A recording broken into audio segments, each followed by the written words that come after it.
Hello everyone, welcome back to the channel. Last video में हमने देखा कि एक्सपीरियंस क्या था डेवलपिंग नेशन का with respect to import substitution. अब हम इस वीडियो में देखेंगे trade liberalisation and growth in developing nation. Starting in 1980s, many developing nations that had earlier followed an import substitution industrialization strategy began to liberalize trade and adopt an outward orientation. Trade liberalisation हमने पहले cover किया है, basically tariff कम करना और trade को liberalise करना। ठीक है, कोई भी मतलब टैरिफ्स है या कुछ किसी तरीके का आपने रुकावट रखा है उसको थोड़ा कम कर देना, ट्रेड को लिबरलाइज करना। तो जो पहले इंपोर्ट सब्स्टिट्यूशन फॉलो कर रहे थे इंडस्ट्रियलाइजेशन, वो अब ट्रेड को लिबरलाइज कर रहे थे और आउटवर्ड ओरिएंटेशन ले रहे थे। The reforms were spurred by the debt crisis that began in 1982 and the evident success of outward oriented countries. Reforms जो थे, जो भी ऐसे चेंजेस ला रहे थे जो नेशंस, वो रिफॉर्म्स स्पर्ड हुए बड़े बाय डेट क्राइसिस जब हुआ था वो रिफॉर्म्स के टाइम पे, और इसी वजह से 1982 में डेट क्राइसिस हुआ था और इसी वजह से सक्सेस जो आउटवर्ड ओरिएंटेड कंट्रीज़ थे उसका सक्सेस दिखने लगा। Table 11.4 shows some trade liberalizing measures adopted by some developing countries in Latin America, Africa and Asia during 80s and early 90s। तो आप ये टेबल है, इसमें उन्होंने किस तरीके का रिफॉर्म्स लाए, कैसे ट्रेड लिबरलाइज किए, वो यहाँ पे आप रीड कर सकते हो।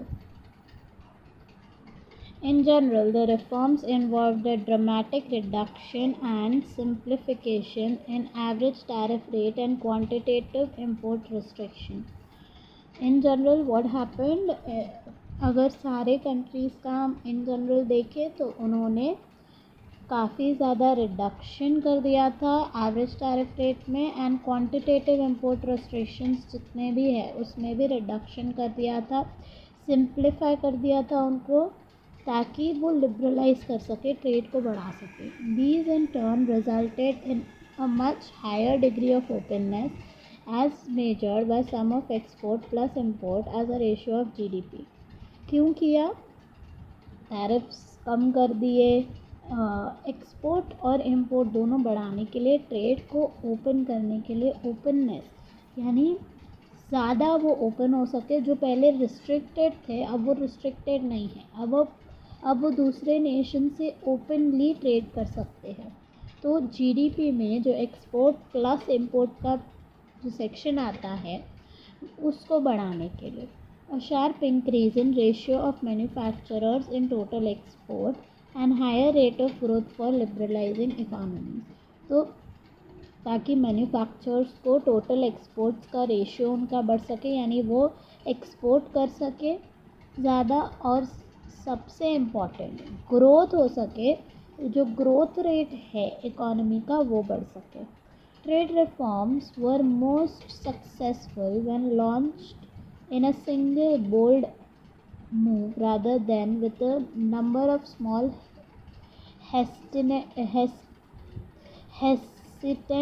steps over time and when accompanied by anti-inflationary measures। तो वो क्या कह रहे हैं कि जो ट्रेड रिफॉर्म्स हैं तभी सक्सेसफुल ज़्यादा हो रहे थे जब वो एक बोल्ड, एक हम कहते हैं ना एक साथ बर्बाद कर दो या एक साथ सारा इन्वेस्टमेंट कर दो, तो एक बोल्ड स्टेप पे अगर किया तो सक्सेसफुल था, रादर देन अगर आप छोटे छोटे स्टेप्स में या छोटे छोटे प्रोपोर्शन पे चेंजेस करोगे तो वो ज़्यादा इफ़ेक्टफुल या ज़्यादा सक्सेसफुल नहीं होगा।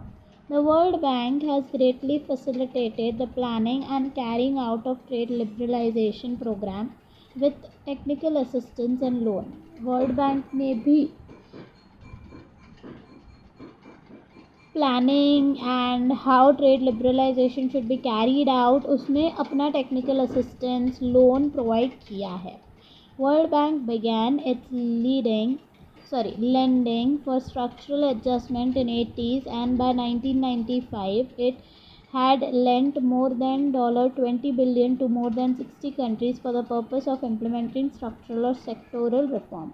तो वर्ल्ड बैंक ने अपना लोन्स प्रोवाइड करके काफ़ी सारे 60 कंट्रीज़ को 20 बिलियन का लोन ऑलमोस्ट 80 से 1995 तक यानी 15 ईयर्स में 20 बिलियन का लोन दे दिया था 60 कंट्रीज़ को ताकि वो स्ट्रक्चरल एंड सेक्टोरल रिफॉर्म्स ला सके. The largest number of loans went to sub-Saharan African countries, but since these loans were generally small, a much larger amount went to other developing countries. सबसे ज़्यादा number of loans, I am not saying amount of loan, I am saying number of loans sub-Saharan African countries को गया है, but ज़्यादा loan इनका loans जो था amount वो स्मॉल तो लार्जर अमाउंट दूसरे नेशंस को गया है. The fact that many of the liberalising developing countries have joined the GATT general agreement on tariff and trade and the Uruguay round was successfully concluded. इसी time पे GATT और Uruguay round था ना. Consolidated the reform already undertaken and encourage further reforms. One second, have I missed something?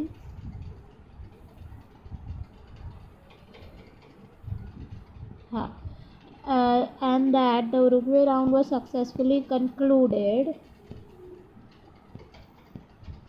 Consolidated the reforms already undertaken and encourage further reforms. These promoted. तो already GATT sign करके Nations ने GATT sign किया था. Uruguay round भी successful था.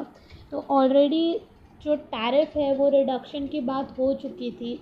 तो अब जो ये रिफॉर्म्स की बात हो रही थी वो हम कह सकते हैं GATT और उरुग्वे राउंड ने एक तरीके से उसको ट्रिगर किया, उसको और सक्सेसफुल करने की उसमें साथ मिल गया उसका भी. These promoted higher productivity and growth in most developing countries during this decade.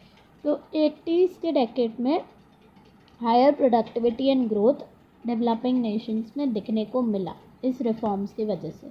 अब आते हैं current problems facing developing countries. कौन से ऐसे सिचुएशन है या करंट प्रॉब्लम्स हैं जो डेवलपिंग नेशन फेस करते हैं. In this section we examine the most serious problem facing developing countries today. These are conditions of stark poverty prevailing in many countries, particularly those of sub-Saharan Africa, the unsustainable foreign debt of some of the poorest developing countries, and the remaining trade protectionism of developed country against developing countries export. 3 most serious problem यहाँ पे उन्होंने briefly explain किए हैं. Poverty in developing countries. Table 11.6 gives the population and per capita income in 2010, growth in real per capita income from 1990 to 2010, and infant mortality and life expectancy in 1990 and 2010 in various group of countries. तो सारे countries का आपको data दिया गया है किस किस चीज़ का. पॉपुलेशन, पर capita income, real per capita income, infant mortality, life expectancy.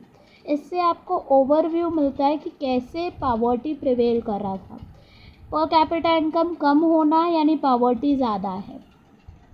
Growth of per capita कम होना यानी पावर्टी ज़्यादा है.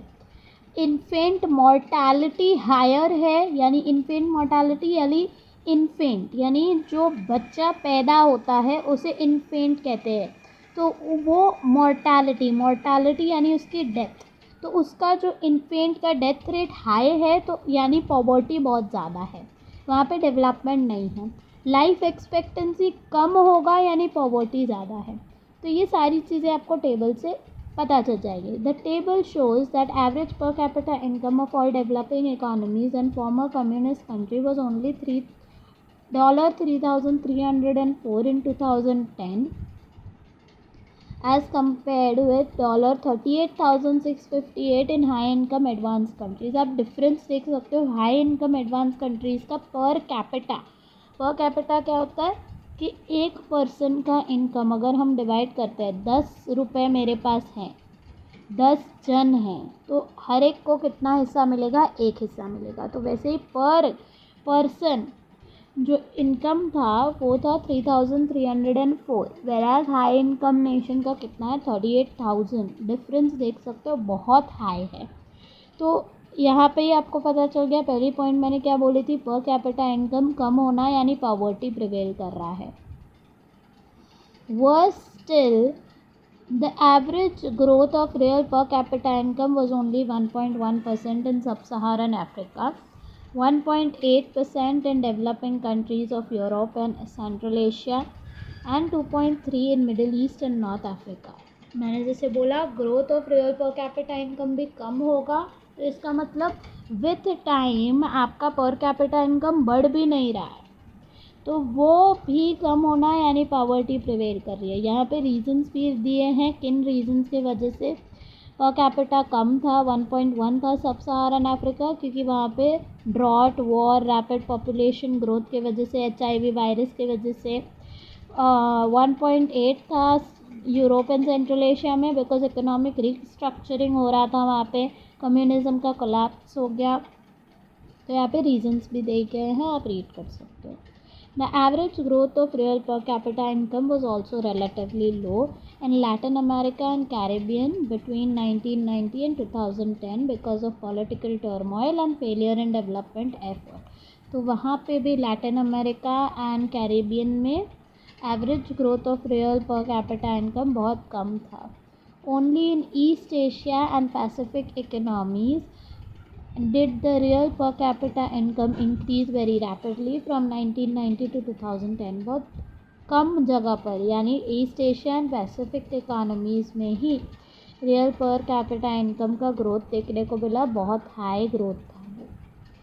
इन South Asia the growth of real per capita income although not as spectacular as in East Asia was very respectable, मतलब थोड़ा बहुत था South Asia में। The table also shows that infant mortality was much higher and life expectancy much lower in low income developing countries than in high income developed countries, but major improvements were made in both measures throughout the world from 1990 to 2010। तो ये क्या कह रहे हैं कि मैंने जैसे बोला इन्फेंट मोर्टालिटी हाई होना यानी ज़्यादा इन्फेंट की डेथ हो रही है, तो यहाँ पे ग्रोथ नहीं है, यहाँ पे पॉवर्टी है। लाइफ एक्सपेक्टेंसी कम होना यानी आपका जीने की उम्र जो है वो कम आप एक्सपेक्ट कर रहे हो, क्यों? क्योंकि पॉवर्टी है, डेवलपमेंट नहीं हुआ है। तो ये लो कंट्रीज़ में ये बहुत देखने को मिला। इम्प्रूवमेंट हुआ, और कहीं ना कहीं इम्प्रूवमेंट का हम 1990 से 2010 की अगर हम बात करें तो हमने दो ऐसी चीज़ें हुई थी, या मैं कह सकती हूँ एक चीज़ हम ले सकते हैं जो कि था मिलेनियम डेवलपमेंट गोल्स। वो 2000 में आया था, 2015 तक मिलेनियम डेवलपमेंट गोल्स था, और उसमें कहीं ना कहीं ये गोल था कि इन्फेंट मोर्टालिटी कम करना। तो through out the world improvement देखने को मिला था। Despite the fact that the number of poor people in the world has been cut drastically during the past 2.5 decades of rapid globalization, there are still more than 1 million poor people in the world today and more than 20,000 children die of starvation each day। तो अगर आप आज के situation देखो, this is when they are writing the book, तो उस time पे भले ही पुअर पीपल वर्ल्ड में कम कर दिया हो, लेकिन स्टिल पुअर है, 1 बिलियन पुअर पीपल है वर्ल्ड में। रोज़ 20,000 चिल्ड्रन स्टारवेशन यानी भूख के वजह से मर जाते हैं। The recent sharp increase in world food prices and global financial crisis, 2007 में जो ग्लोबल फाइनेंशियल क्राइसिस 2008 में हुआ था, are now threatening to undo the achievement of past in reducing world poverty and is a tragedy for the world poor. तो ये क्या कह रहे हैं कि रीसेंट शार्प जो भी फूड प्राइसेस का इंक्रीज़ होना हुआ, मतलब इस टाइम पे जो वर्ल्ड फूड प्राइसेस इंक्रीज़ हुआ और फाइनेंशियल क्राइसिस जो हो रहे थे 2008 में, उसने क्या किया, जितना भी अचीवमेंट हुआ था पुअर को कम करने का, उसको वापस कर दिया, पुअर वापस बढ़ गए। It must be pointed out, however, that using exchange rate to convert the per capita income of other countries into dollars without taking into account difference in purchasing power of money in each country greatly exaggerates difference in per capita income between high and low income economies, and this exaggeration is larger the lower the level of development of the country. तो ये क्या कह रहे हैं, अगर आप purchasing power consider नहीं करते हो, आप सिर्फ पर कैपिटा इनकम को ऐसे ही डॉलर टर्म्स में कन्वर्ट करते हो। परचेसिंग पावर क्या होता है कि अगर मैं 100 रुपये यहाँ पे खर्च कर रही हूँ तो वो इक्विवेलेंट हो जाते हैं $5 के US में, something like this. I am just giving an example. तो आपको उस परचेसिंग पावर को कंसिडर करना चाहिए। ये अगर आप सिंपल सिर्फ कन्वर्जन करो तो वो एग्जैजरेट करता है सिचुएशन को। A new measure of real per capita income based on purchasing power of the currency in each nation indicates, for example, तो यहाँ पे बताया परचेसिंग पावर पैरिटी के बेसिस पे कैसे उन्होंने कैलकुलेट किया। उनको पता चला कि डिफरेंस है, लेकिन compare to that simple terms में आप जो ये कर रहे थे उससे काफ़ी कम है।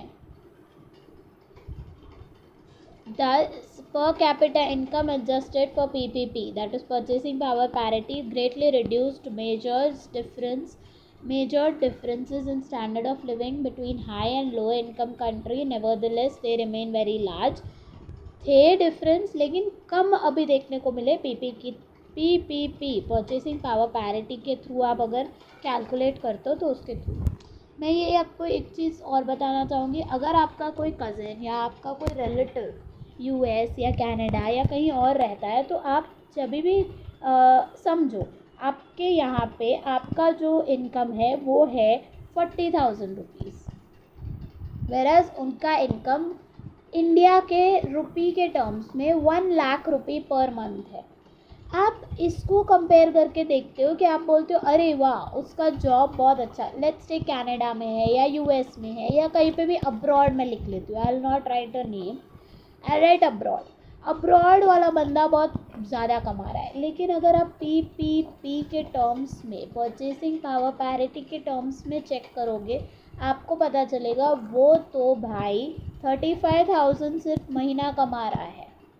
मैं जस्ट एक एग्जांपल दे रही हूँ, 35,000 महीना कमा रहा है, आप बल्कि 40,000 महीना कमा रहे हो। ये क्या करता है, परचेसिंग पावर पैरिटी आपका लिविंग स्टैंडर्ड को कंपेयर करता है। जो स्टैंडर्ड ऑफ लिविंग आप यहाँ पे देख रहे हो, क्या वो वही चीज़ अगर मैं 40,000 में जो बास्केट खरीद पा रही हूँ, जो मार्केट बास्केट जो चीज़ें खरीद पा रही हूँ, वही मार्केट बास्केट वहाँ पे कितने रुपए में मिल रहा है, वो चीज़ यहाँ पे बताई जाती है PPP में। Foreign debt problem of developing countries,